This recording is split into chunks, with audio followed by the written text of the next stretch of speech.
Harga emas sedang menggila. Dalam masa beberapa minggu, gold meroket tanpa henti. Tapi persoalannya, kenapa sekarang? Apa yang tengah berlaku di belakang tabir dunia? Apakah ini petanda awal sistem keuangan akan runtuh? Atau ada kuasa besar yang sedang bersiap untuk sesuatu? Dan yang lebih menakutkan, semua ni mungkin ada kaitan dengan perang dagangan antara Amerika dan China. Perang yang tak guna peluru, tapi mampu melumpuhkan ekonomi dunia dalam sekelip mata. Hai guys, selamat datang ke Surya Academy dan nama saya Syam. Hari ni nak bincangkan apa yang sebenarnya yang terjadi dengan lonjakan harga gold ni. By the way, kalau korang baru dekat sini, jangan lupa untuk subscribe. Okey, jom kita mulakan. Dalam tempoh 6 bulan, harga emas meningkat lebih dari 20%. Ini bukan kenaikan biasa, ini memang gila. Dalam tempoh 20 tahun, kenaikan lebih 600%. Bayangkan zaman mak-mak kita dulu beli emas 1 gram baru RM60. Sekarang kalau masuk kedai emas, menangis tengok harga. 1 gram dah hampir RM500.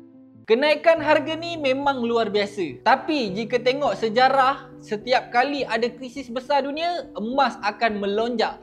Kenapa? Sebab emas dianggap safe haven.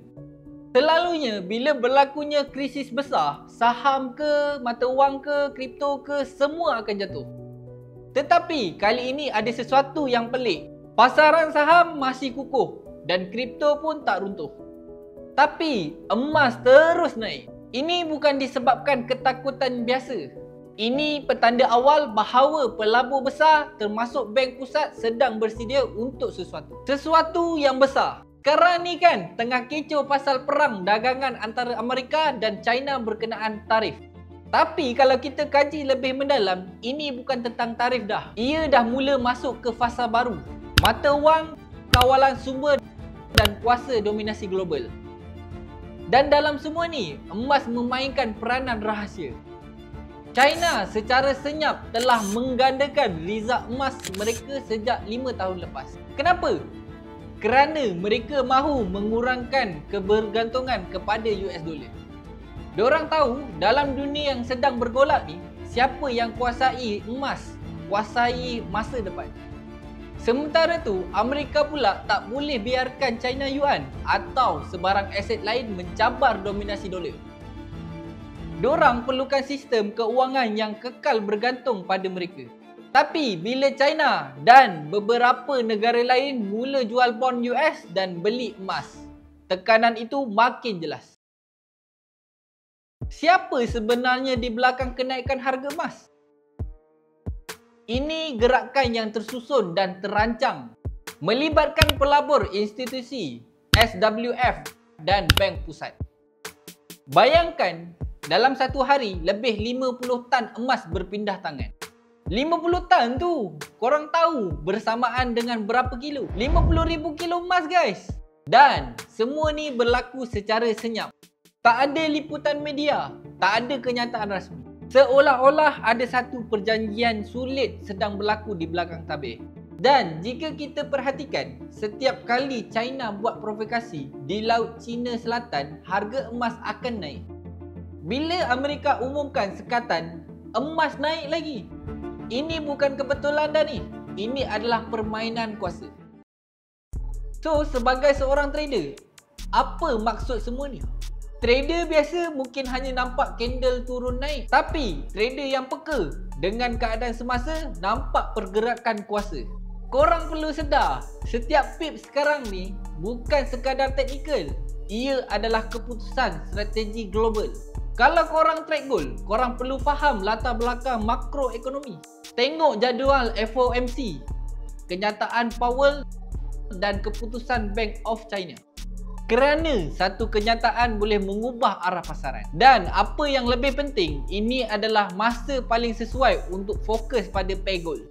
Dengan volatility yang tinggi dan trend yang jelas, peluang keuntungan besar semakin terbuka.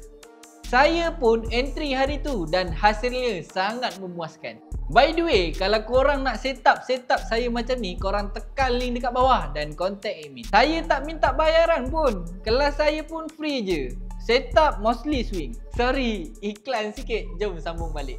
Soalan yang paling penting, apa akan jadi lepas ni?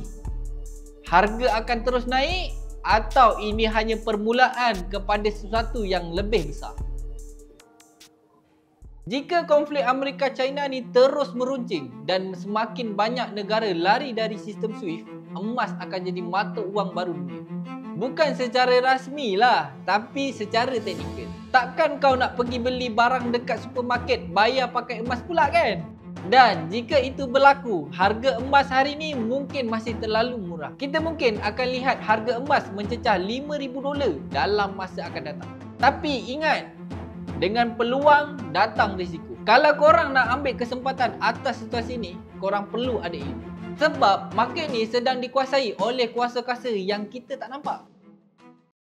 So, kesimpulannya, harga emas sedang naik dan mungkin akan naik tak stop. Adakah kita bersedia untuk ambil bahagian? Atau korang nak jadi penonton yang hanya melihat sejarah berlaku di depan mata tanpa ambil kesempatan? Kalau korang seorang trader, inilah masanya untuk fokus. Buka chart dan buka mata korang. Sebab peluang besar jarang datang dua kali. Kalau korang bukan seorang trader dan berminat nak belajar, korang tekan link dekat bawah. Saya akan guide korang from zero to hero. Dan yang paling penting, percuma je guys. Okey, ini sahaja daripada saya dalam video kali ini. Jangan lupa untuk like dan subscribe. Kita jumpa video akan datang. Assalamualaikum.